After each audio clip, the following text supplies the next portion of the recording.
Hello everyone, welcome to another session of LinkGraph Webinars. We're excited to have you here. For those who don't know me, I'm Fidan Alizada, Marketing and Partnership Manager at LinkGraph, and I will be your host today. Today we are focusing on mastering SEO content strategy, how to work smarter when content planning, with our featured speaker, Brittany Bronson.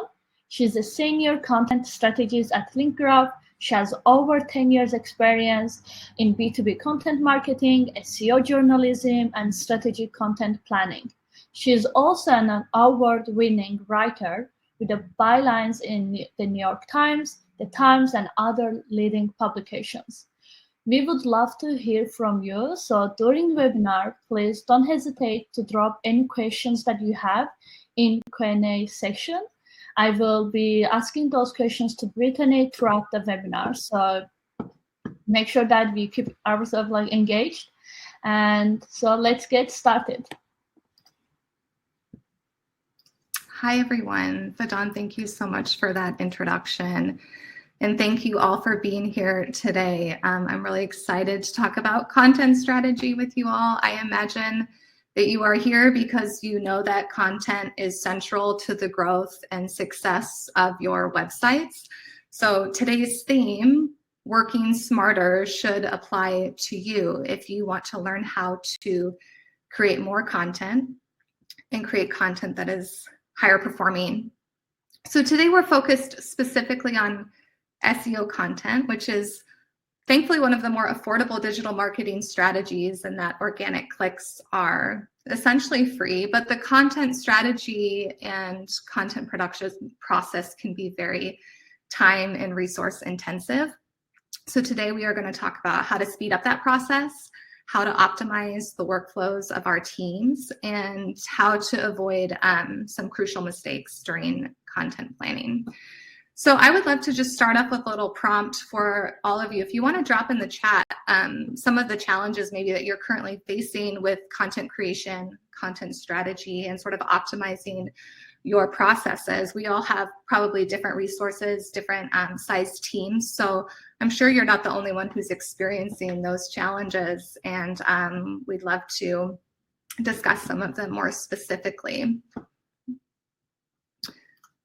So to make sure we are all starting on the same page, I want to offer a definition of content strategy that we're going to work from today. And it's this: content strategy is the planning, creation, delivery, and management of content. For SEO specifically, that's the planning of the SEO content that we're trying to rank in search engines, that we're specifically designing to generate organic clicks. So based on this definition, you may have multiple people at your organization who are currently executing your content strategy. You may have an SEO strategist who does your keyword research and targeting, who then hands off writing assignments to a content writer, who then hands off their finished articles to a web developer or a content manager, or maybe you are relying on LinkGraph to help you with certain stages of this process. You may be one of those people who's handling the entire process for your team from start to finish. So we're all at different circumstances, and we all probably have different levels of SEO knowledge, but I'm hopeful today that the strategies that we're going to talk about are going to be applicable no matter the size of your team, and no matter where you're currently facing challenges. All right, so we're going to reference all four of these stages, but the focus of today is content planning. How do we work smarter during the content planning stage? So what do I mean by content planning? This is everything that you need to have before you hand off an assignment to a content writer or a content creator. You need a keyword. You need some type of topic idea or content idea. Ideally, you're providing your writers with some type of content brief or outline that communicates to them the essential on-page SEO factors, target word count, et cetera, that's needed to improve ranking potential. And then all of these things are usually managed on our teams by some type of editorial calendar with who our writers are, who's creating each piece of content, what our deadlines are. So a lot of you may currently have editorial calendars or content managers who are creating and executing your content calendar. So why is content planning, these tasks, worth devoting an entire webinar to? Here's a few reasons. Content planning is the foundation of content strategy. You don't build a house on the sand, right? If we don't start out the process with a firm foundation, with a strategic plan, it's unlikely that we are going to see the best results with our content. If we make a mistake with our keyword targeting or our topic ideation, there isn't really any way for our writers or our content creators to sort of make up for those mistakes in the content creation stage. So your content planning and your strategy has to be foolproof from the beginning. Secondly, content planning requires the most strategic knowledge. And we want to say more than we have a strategy. We want to be specific about what our strategy is. It requires a nuanced understanding of your target audience and the kind of content that they're searching for, the keywords and the search terms that they're using. And you need to have knowledge of related topics of interest during the buying journey. And then also you need to have a pretty good understanding of analytics tools and how to leverage data to make sure you're producing the highest performing content. And then the last reason that we're devoting an entire webinar to content planning today, because when you do content planning the wrong way, it can lead to a lot of wasted time and resources. Content creation is really hard work. And there's nothing worse than going through all the time and investment of creating a really high quality piece of SEO content that doesn't end up ranking or driving organic clicks. So let me show you a picture here.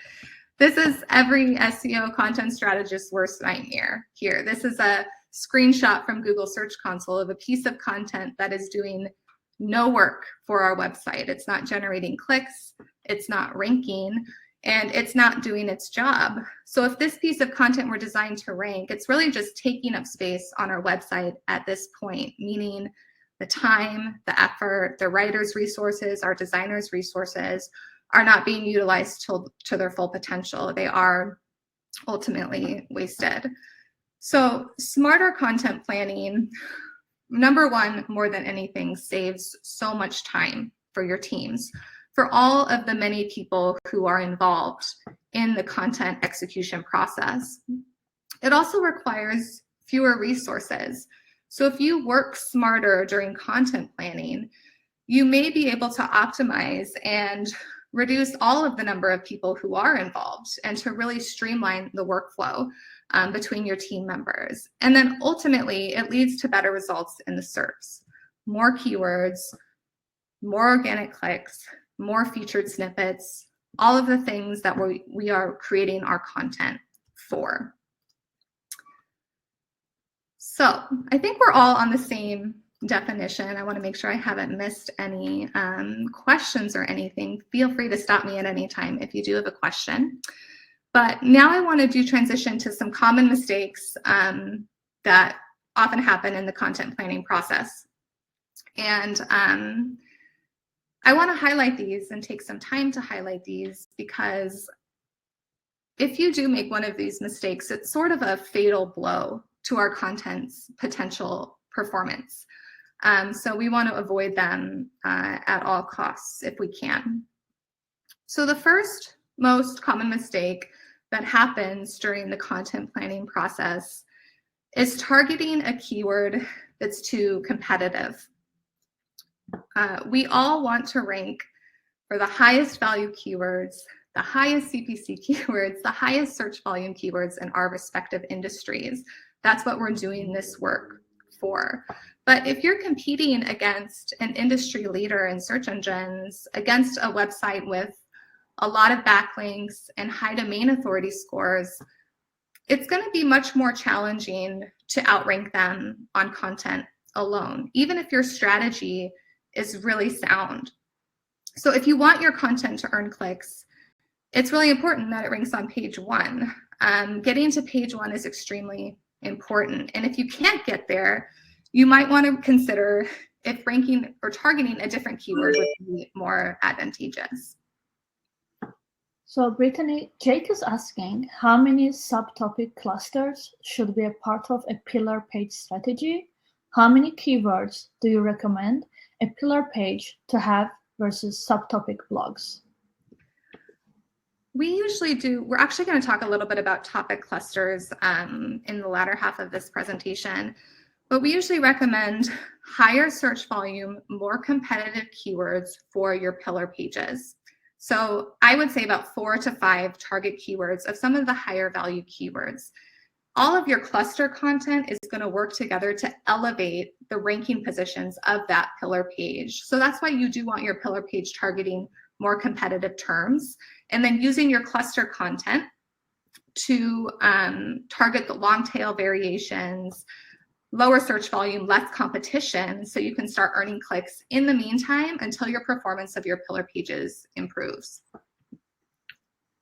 But what if all keywords in my industry are competitive?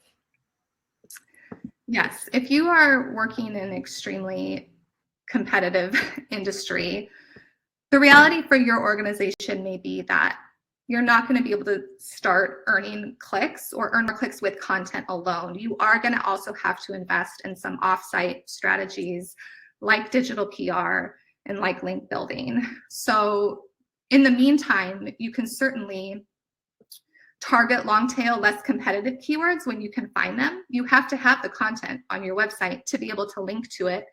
But pairing your content strategy with those offsite investments is going to be extremely, extremely important if you're competing against big behemoths for target keywords. And then over time, as your domain authority grows, you're going to be able to rank higher for those more competitive keywords. Great question, Badon. So let me switch my slide here. How do you avoid keywords that are too competitive, or how do you really know that this is the ideal keyword for my website? So this is a really good general rule of thumb that you can use to determine this is a realistic goal for my website. Choosing keywords with a keyword difficulty score that is less than or equal to your domain rating. If you have access to SearchAtlas, you can get both of these metrics. This is a really good general rule of thumb. So if I have a keyword difficulty here, like B2B content writers, and my DR is 25, that meets that threshold. I'm under 25. So I stand a pretty good, or I'm sorry, my DR is over 23. So I stand a pretty good chance of ranking for this keyword, and it's worth taking the time to create a piece of content or a service page, a blog post that targets this keyword. Okay. We're going to talk a little bit more about keywords research in a moment, but I'm going to move on to the next most common mistake that happens during the planning process, not paying attention to search intent. Okay, so I have a little quiz for our audience. Let's see who can tell us what the 4 categories of search intent are, or maybe if you know 1 or 2, we'll do a little quiz. Quick question, is domain rating the same as domain authority? They are similar, but the formulas are slightly different. Domain rating is a metric from Ahrefs, and domain authority is a metric from Moz, but they're both trying to estimate the same thing, which is how strong is this website's backlink profile. So we've actually done some research on this in terms of like what metric is maybe more, what's influencing the metrics a little bit more, things like the referring domains and their domain authority, the anchor text, all of those things might impact the quality of our links, but domain authority is usually generally going to be a little bit lower than domain rating. But we use domain rating in our software, and we find that to be a reliable metric to help us with keyword targeting. Rianne, thank you for that question. Okay, did anyone guess our search intent, categories of search intent? Okay, I'll just go ahead and tell you. So there's 4 main categories of search intent. Search intent is either navigational, transactional, commercial, or informational. So these are very useful categories for marketers, and they're also very useful categories for Google. Google is trying to understand what the search intent of keywords are so it can provide the most useful, valuable content to users. And we also want to understand search intent so we can make sure the content that we create meets that search intent. So let me give you an example. Let's say someone searches for LinkGraph New York City. That is considered a navigational keyword because that user is looking specifically for our website. It's a branded search. They know what they're looking for. Compare that to a keyword like best link building services, right? That keyword has commercial intent, meaning the user has the intention to buy, but not necessarily buy right now. They're considering different link building services, different providers, and they're looking for content that can help them see a bunch of different providers, okay? So if you're not thinking about search intent while content planning, you're really not setting up your writers and everyone involved in the latter stages for success, because you need to make sure that the type of content that you create matches search intent. All right, so if you use SearchAtlas, you can see here in this slide, we actually provide search intent as a metric. So if you look at those keywords, we have 4 commercial keywords and we have 1 informational keyword.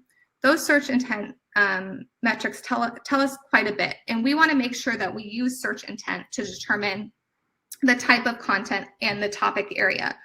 So for example, content writers, best content writers was our keyword, and when we look at the top ranking content, all of these pieces of content are providing users with like multiple content writing providers. They're not just, hey, get my content writing services. They're providing long lists of various content writing providers. So if I wanted to rank for this keyword because I provide content writing services, it's not really likely that my homepage is going to rank based on what I see here. Google understands this search intent is commercial and that the user wants to compare a lot of different potential providers and then later determine the buying decision that they want to make. So we don't want to be assigning our writers an article that doesn't match search intent because they're not going to be able to optimize that fully. They may have the right keywords, have the right headings, but if search intent is not matching up with the topic, then it's not likely to lead to a successful piece of content. Okay. So Steve is asking, can you provide us with the links to websites that supply domain rating and keyword difficulty analysis? And I can say actually the SearchAtlas, our software, provides that, and Brittany can give more information to Steve as well. Yes, and I'm going to switch to the software here in the latter part of the webinar today, and I'll show you specifically where you can find that information in the software. We also have a linkgraph.com/DA checker, and you can use that tool to check DA as well on our website. All right, mistake number 3, which we already had a question about, topic clusters and pillar pages. But the other mistake that people make is they don't take a topic approach to content planning. You may have heard this referred to before as SEO topic clusters. Google is getting smarter, and it's no longer just looking for your website to have a really optimized page for a keyword. They're also looking for your website to have authority in particular topic areas. This is the long game of SEO content strategy. Google is trying to figure out, what is this website about? What are its areas of expertise? Who are its content creators and how much experience does it have? And Google is using all of the content on your website. It's also using all of your backlinks, your social signals, the authority of your content creators to understand that, to understand how much authority do you have in this topic area. So if you look at this slide, for example, this is 3 of LinkGraph's like primary topic areas of expertise: link building, technical SEO, and content creation. And we create a lot of content that falls under those 3 primary topic areas. And because we've taken, years to develop our authority in link building through tons of pieces of informative content, whenever we publish a piece of content about link building, it tends to immediately perform fairly well in search engines because Google understands our website as an authority on this topic.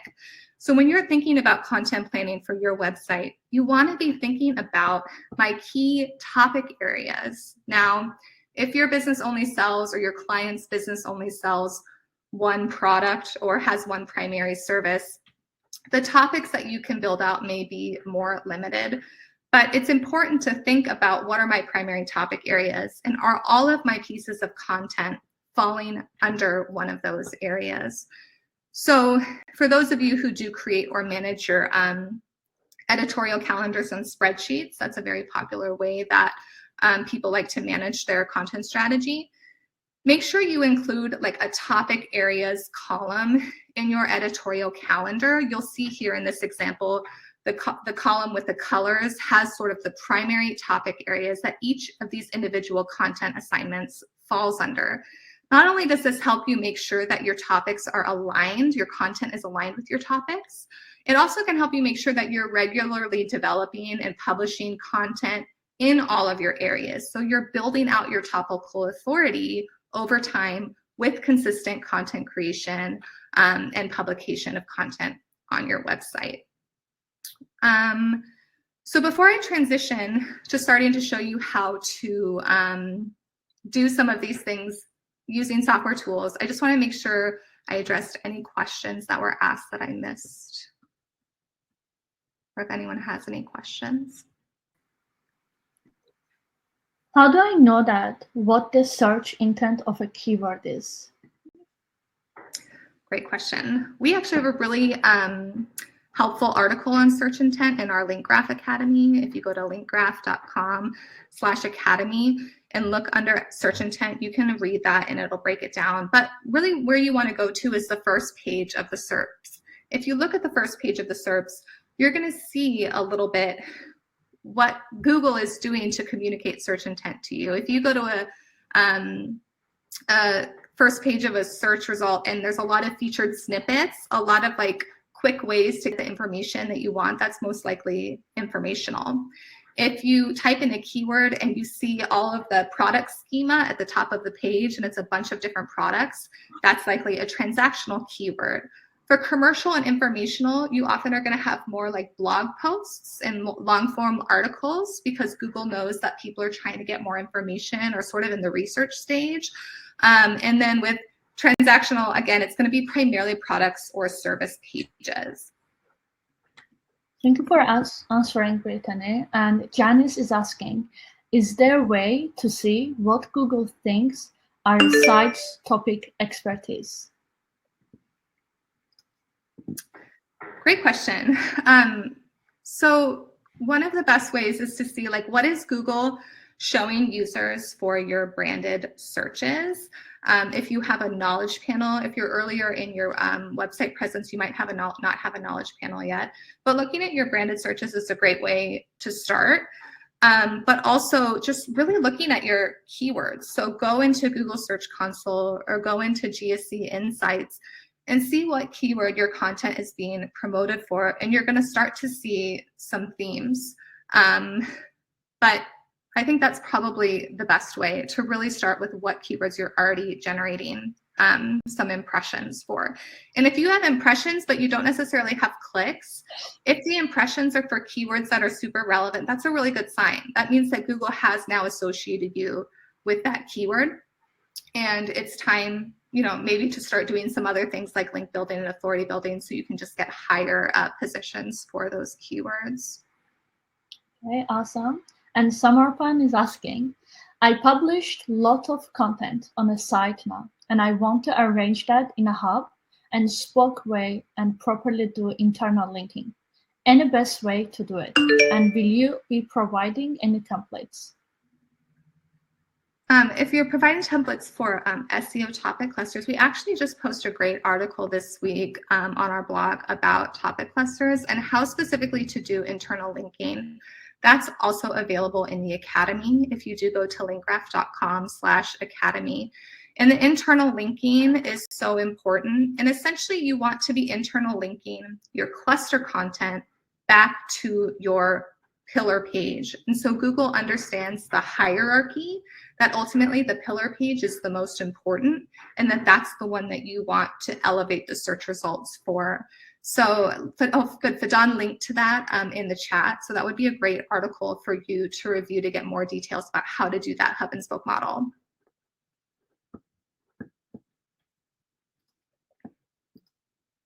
I hope it answered Samarpan's question, and we can move to SearchAtlas part, Okay. and you guys can still drop any questions that you have. Yes, please do.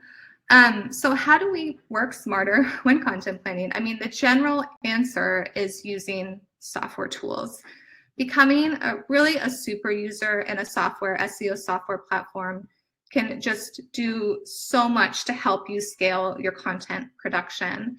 So I'm going to talk specifically about working smarter with these 4 primary tasks of content planning that I already pointed out earlier, and the specific tools in SearchAtlas that are going to help you work smarter and also avoid some of those mistakes that I already mentioned. So we're going to start with keyword research and targeting. And one of the best ways, if you're new to keyword research and you wouldn't consider yourself necessarily an expert, the Content Planner in SearchAtlas is one of the best tools for you to start with. I'm going to transition here to sharing my screen to show you the software. So give me just a moment.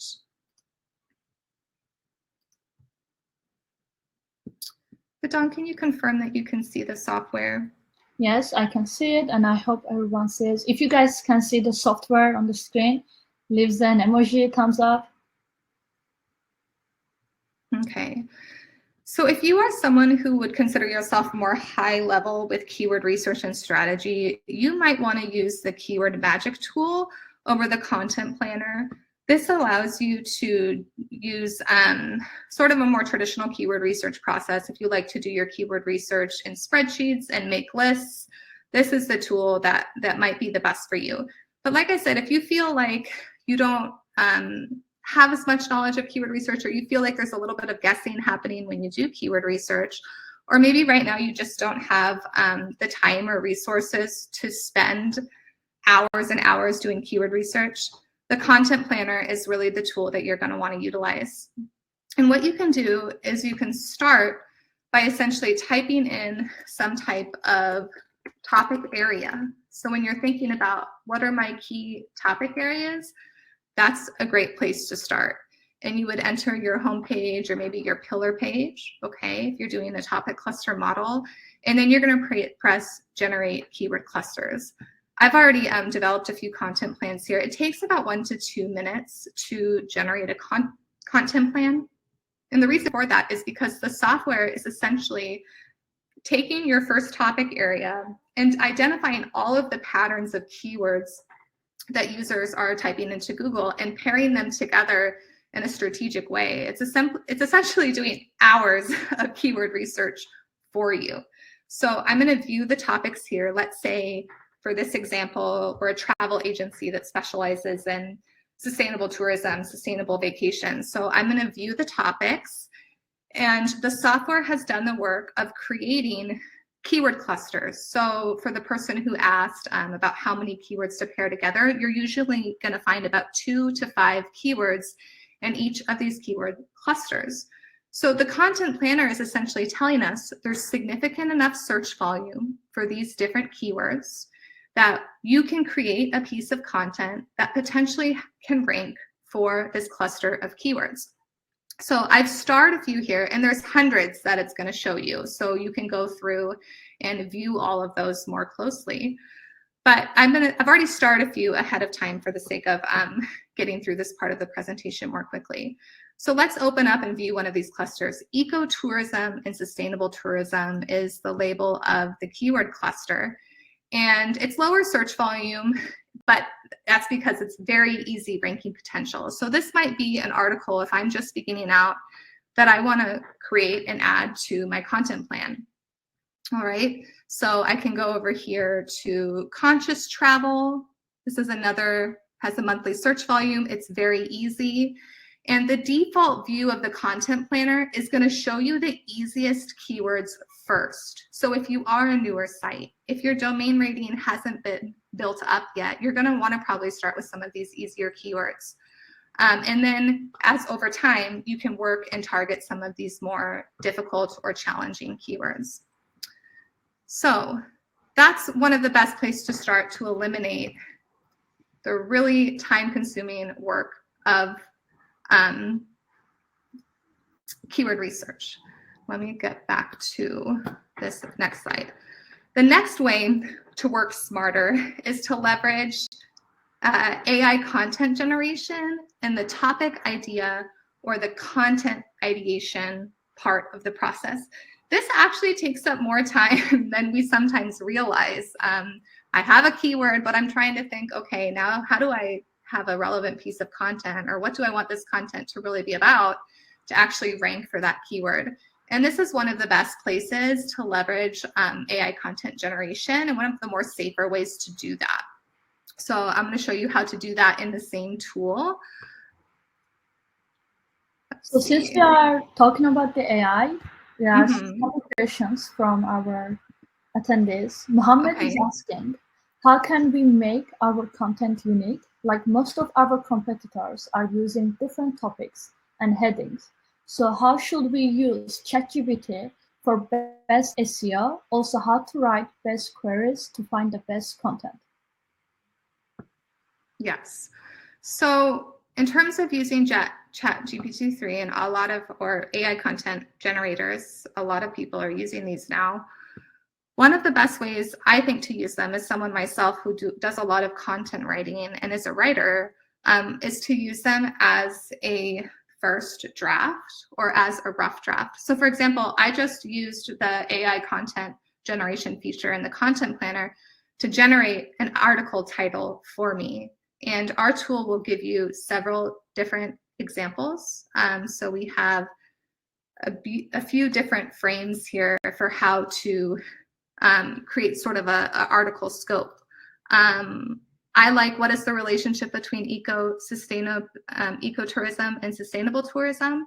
And I would say, instead of just immediately copy and pasting this, it would be better to do a little bit of editing to make sure it matches your brand voice. One of the realities of ChatGPT-3 is that if you just it's trained on data between 2021 and earlier, so it's not really going to be able to produce any new information or new knowledge, and it's not really going to be able to capture your brand voice. And if we really want to be industry leaders and have topical authority, we do have to add something new to the conversation and not just repeat all of the information that's out there.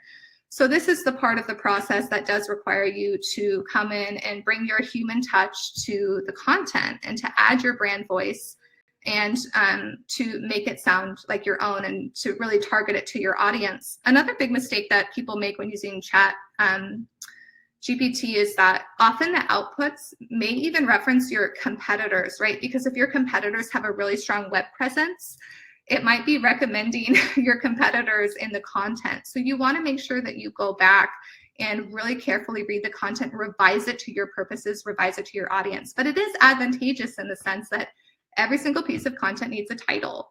Every single piece of content needs an introduction. And then the mechanics of writing, that can be really time consuming, but they often end up looking sort of similar as you're introducing a topic. So ChatGPT-3 is an amazing tool, but just make sure you don't use it blindly without putting your touch on it. So I don't know if that answers your question. All right, so when we use ChatGPT-3 in the content planner, you can immediately take all of this information. I have my keywords. I have edited my content. Maybe I take some time and I edit this sort of summary of the article, and then I can create a new article in the SEO Content Assistant. So the keyword research and the topic ideation and the content ideation that can, in the more traditional work of content strategy, can take a lot of time, has sort of happened in just a matter of minutes here using this software. So if we want to view the article in our dashboard, it immediately sends it over to the SEO Content Assistant with all of the keywords that were in the cluster and with the title that we've edited and our sort of summary of what the article is going to be about. And you can sort of fill up your SEO Content Assistant with all of these different little content briefs.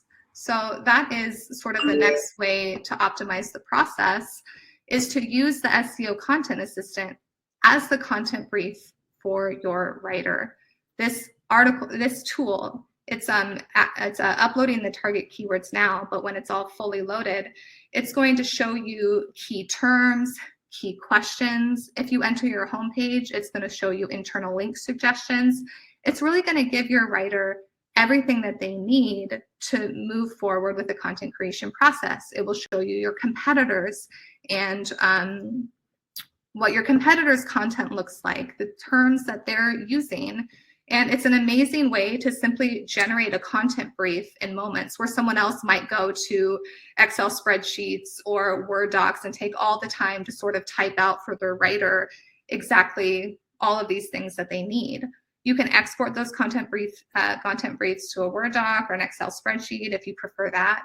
But it's just a really easy way to start generating tons of content briefs for your team to start moving from planning to creation. All right. So again, this is all in the Content Planner tool. But Dawn, have I missed any questions while I've been going over that?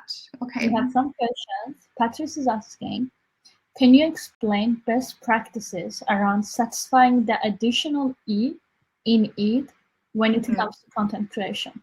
Yes.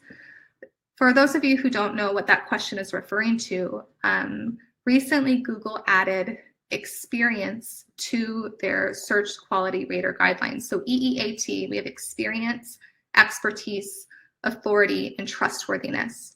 So when we talk about experience, that's really totally tied to who our content creators are, as well as the past content that we've created on our website. So if you're creating content and publishing it on your website without a byline, you do risk Google sort of asking the question, well, who's creating this content? Do they have any expertise in link building? So I strongly recommend people who want to take content strategy and use it to its full potential to make sure that you're leveraging bylines, meaning your author, creating author pages on your website that have bios that explain the experience and expertise of your writers. Maybe you want to use a founder, your CEO, your director of marketing. You can use bylines of people who have more authority in your organization. And Google's gonna, and then you're gonna want to link to their social accounts. Google's gonna use all of those factors to determine how authoritative is this person on the topic.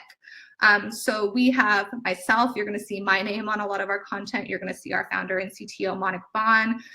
We have built up experience in SEO topics that Google understands that we have the reputation and experience to be writing authoritatively about this. So that's really in who your content creators are and making sure you have author pages. Again, the LinkGraph Academy, we have an article about author authority that will really help you understand how to make sure experience is being communicated in your signals.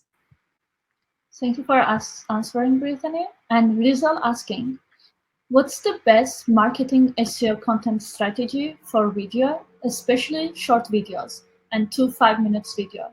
Also, can we make a good SEO video content? Video content really does have a unique strategy.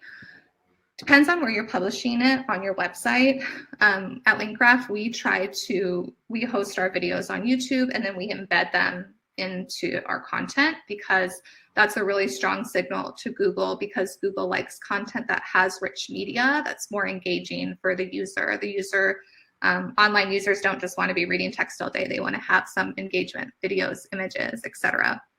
So I would say that in terms of your script, your content, how it's being optimized, I mean, it is pretty similar to thinking about keywords and the important keywords that users are searching for, but more when they're searching in YouTube versus when they're searching from Google.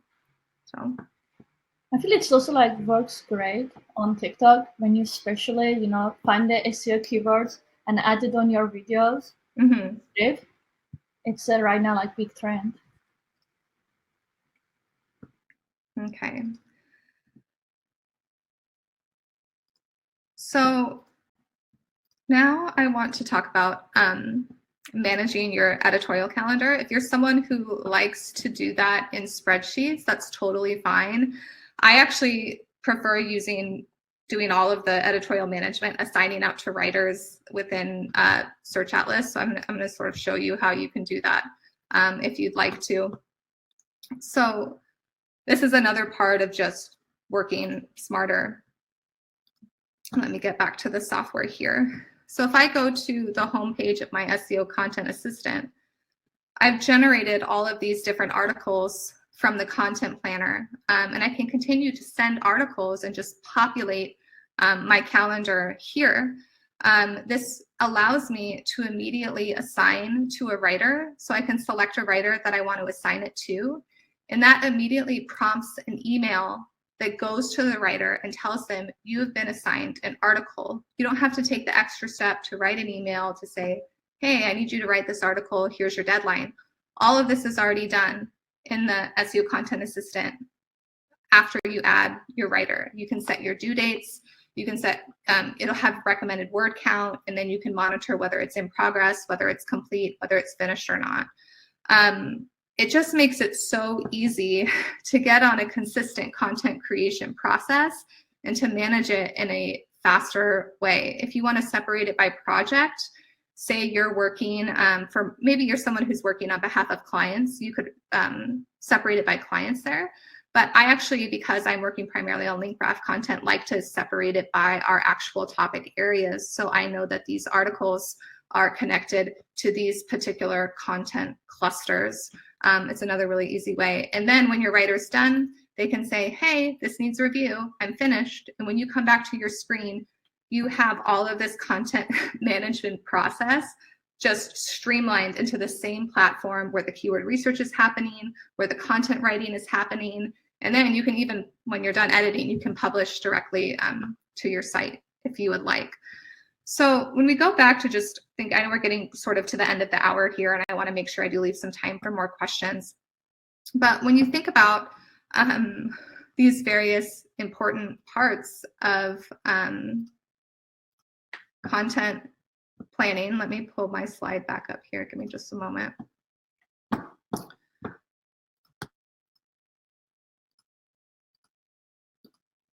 Our 4 primary tasks: keyword research, topic ideation, content briefs and outlines, editorial calendar management. I mean, traditionally, people have different people doing all of those things, right? So many different people involved. You can bring all of those tasks together and centralize them in the same part of the software. And so all of your team members are working together more closely in this process. And so that's why it optimizes the workflow so much more. And because you're getting all of this high quality data about how to optimize and keywords that are realistic competition for your website, that are related, that have topical relevance, you ultimately will see way better performance with your content because you have and are leveraging the data that's built into all of the algorithms and all of the into the platform, and not having to do as much guesswork of, is this right? Is this the right keyword? Is this the right topic? So it's a pretty amazing tool for your content teams and to improve your content planning.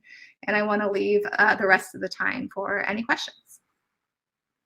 So I hope everybody enjoyed the slides and mini tutorial on our tool, SearchAtlas. So guys, if you have any questions, please leave in the comment section. We're gonna wrap up the topic very shortly. Also, for your information, free trial is available is available for SearchAtlas. I already left a link in the chat, so you can totally go ahead, start your free trial, like kind of work on it. If you have any questions, Brittany or me, you can always send an email, and we will also answer any questions that you have while you are checking out our tool as well. And if you have any questions, leave it in the chat. Yeah, please do email me if you have any questions that weren't covered, and I would love to directly send you any resources we have at LinkGraph to help you walk you through some of the different strategies or SEO concepts that I mentioned during the webinar. If everybody enjoyed the webinar, leave a thumbs up. We really hope that you did and learned lots of information. I personally learned a lot. Especially I enjoyed the SearchAtlas part. Also, we will be sending the recording to everyone, so you guys can watch it, as well as slides as well. So look forward for my email to you all. And have a great rest of your day. Have a great weekend. This was the last webinar of March, but we are having a webinar twice a month or 3 times a month. Make sure you check our emails and also our social media account to keep yourself updated about upcoming webinars. Thank you so much for everyone, and see you all soon. Bye, everyone. Thank you.